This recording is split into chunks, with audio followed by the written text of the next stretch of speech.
What's up, YouTube? It's Amy here with the Timmy Family Farm, and we are inside today for something that I'm gonna call Farmhouse Fridays. I made some boiled eggs or steamed eggs in the Instapot yesterday, and I wanted to make egg salad for lunch. And I went to make the egg salad and I realized that I was out of mayonnaise.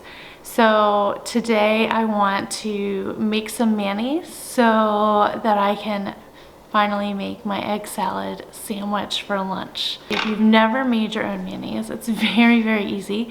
I started doing this about 4 years ago when I did the Whole30 for the first time, and I realized how easy it is to make your own mayonnaise. And when you're going through quarantine and pandemic and not really leaving your house, if you've got these items on hand, you don't have to worry about running out to get a condiment that you might have run out of. So here, I'm just gonna show you guys what I do to make it. Start off with an egg. This is a fresh egg, and I'm just gonna crack that and put it in my blender. It's not mandatory that you do this, but I like to make sure that it is room temperature when I use it. Now that we have chickens laying eggs and we keep them stored on our countertop, that's not a problem. But when we were doing store-bought eggs and they were refrigerated, I would either have to take it out for a couple hours, or if I forgot to take it out and I was in a bind, I would get an egg and sit it in a cup of warm water for 10 or 15 minutes.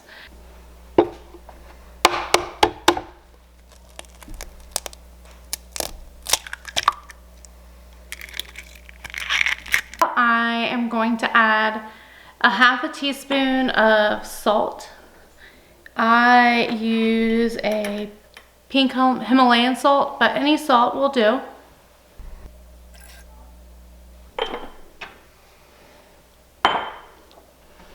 Next, I'm going to add mustard powder, a half a teaspoon of that.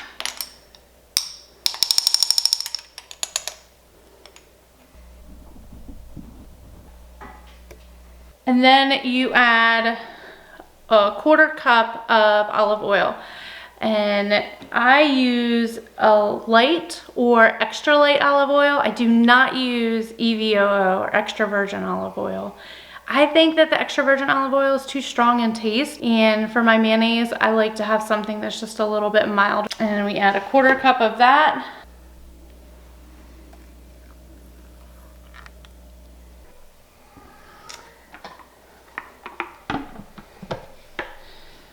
Now I've got a blender here, and I'm just gonna turn on my blender and get the mixing started. You can also use an immersion blender if you have that. I don't have one, so we just use a regular old stand blender. Now I'm gonna start mixing it on low.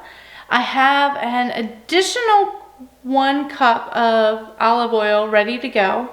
So that's a quarter cup to start, and then you mix in about a cup more, give or take, depending on how thick you want it. And you want it to emulsify as you're pouring it, so you pour it very slowly. So you want to make sure you already have a cup worth of oils measured out and ready to go when you start mixing. Let's turn this on. And I'm just slowly going to start adding this, streaming this into the egg mixture as it mixes. And as you get to about the half cup point, you should probably hear or see your mixture starting to thicken up.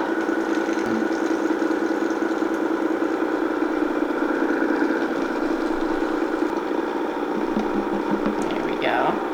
Once it's thoroughly mixed, you want to go ahead and add the juice of 1/2 of a lemon to the mixture. Now again, it's best if the lemon is at a room temperature when you do this. One, when you squeeze your lemon at room temperature, the juice releases easier and you get more juice typically out of your half a lemon. Oftentimes I'll just try to keep lemons on hand, especially because I like to make my own mayonnaise. And if I think of it, I could take it out that day of. If not, I've used cold lemons and it's worked just fine. I don't want it to overmix. I have had a situation where I overmixed too much in this Vitamix mixer and it actually separated back out. So just a little bit of a mix to make sure it's in there, and it is done. And as you can see here, nice thick mayonnaise. Now I will just go ahead and put these in my mason jars here, and I usually just write on the lid mayo and then the date that I made it, and it'll stay good in the fridge for about 30 days. Now, while I've got you in my kitchen, Victoria Drake over at Grow Your Groceries tagged me in a collaboration for giving some insight into our thoughts and how we're feeling during this quarantine. So I'm gonna grab my tea and we can sit down and chat for a few minutes, and I'll share with you guys the answers to my questions for this collaboration. Okay, so like I mentioned, Victoria Drake at Grow Your Groceries asked 7 questions. The first question that she asks is, who are you and how does the current situation make you feel? So I'm Amy, and I don't really know what to think about the current situation. There are days when I still expect to hear that this was just some like long drawn out April Fool's joke. I also have been keeping my eye out for zombies, and in some ways I kind of feel like zombies might even be easier than this, because at least then you know when you're about to get bit. You see them coming for you. Coronavirus, you don't see it. I am ready to get back to our normal way of life, and in terms of food and stuff like that, I don't have a lot of fear or anxieties. What calms your nerves when you feel scared? Deep breaths, yoga, warm cup of tea, my husband. And just in general, when I feel anxious, really like getting outside and feeling the dirt on my hands or the grass on my toes. That has become a very calming practice in our life lately. The next question is, will good come of this? I sure hope so. 1, we will appreciate toilet paper like we've never appreciated it before. And some of us have maybe even learned some alternatives to toilet paper, which plants grow nice, soft, fuzzy leaves so that they can clean you well. Or maybe people are investing in bidets. Washing hands and personal hygiene will be improved. I also think that there's a lot of people who are exploring and really starting to think about where their food comes from, or what are the alternatives to the grocery store, because things just aren't available. And so people are starting to ask the question, are there food drops, CSAs, local farmers growing meat that can provide meats to us? And it also has a lot of people exploring seeds and gardening and looking and thinking about how they can grow some of their own food so that they're not as reliant on the grocery store. And so in that respect, I do think that there's good coming out of it as well. The next question is, are you a prepper or a practicer? Look, oh, here's the kitties. This is Penelope and Bear. Bear's the black one, Penelope's the gray one. I would say that we are probably practicers. In terms of our farm and what we're doing here, we're in the process of just learning new skills, how to grow our own food, learning how to preserve our own food, learning what grows well here, what do we like and what don't we like to eat, traditional techniques and traditional ways of growing and saving and preserving foods. This is all things that we are practicing. We're not experts by any means. The next question is, what are you stockpiling?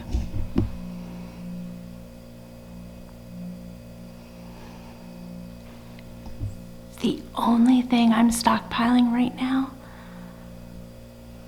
are the cookies in my belly. The 6th question is If you are stuck on an island and you can only grow 5 vegetable varieties, what would they be? I had to think about this one a little bit because we have grown gardens for many years, but we've always bought starts at the local box stores or at local nurseries, and we're always at the mercy of what they stocked. So this is the second year that we have been intentionally pursuing specific varieties of things, and so we're still figuring out what our favorites are. But as of now, this is my list. I would say the Kyoto red carrot, purple tendril pea, rocky top lettuce. I would also add the muncher cucumber. We had pretty good success with that, both with fresh eating and with preserving. Hi, Penny. And then I would say a Chadwick cherry tomato.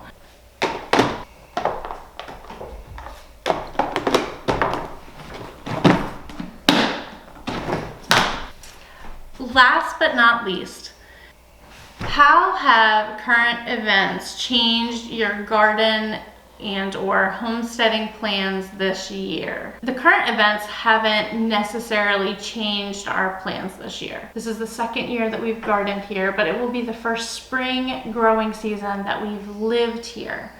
So we are still in a phase of growth and putting in infrastructure and building things like adding raised beds, adding an in-ground garden, doing our greenhouse. None of that has changed with the current events. It has made us much more appreciative that we are in this place during this season, but it hasn't changed our plans. We are still growing the things that we're growing. We are still expanding at the same rate that we were planning to expand. There's our 7 questions and 7 answers.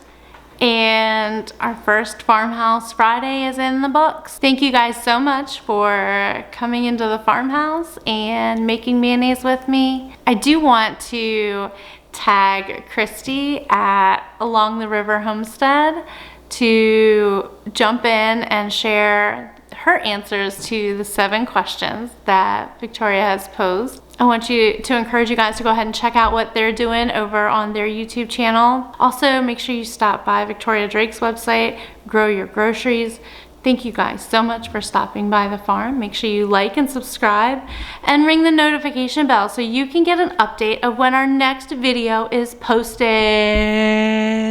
Hope you guys have a great day and a wonderful weekend. Until next time, see you later.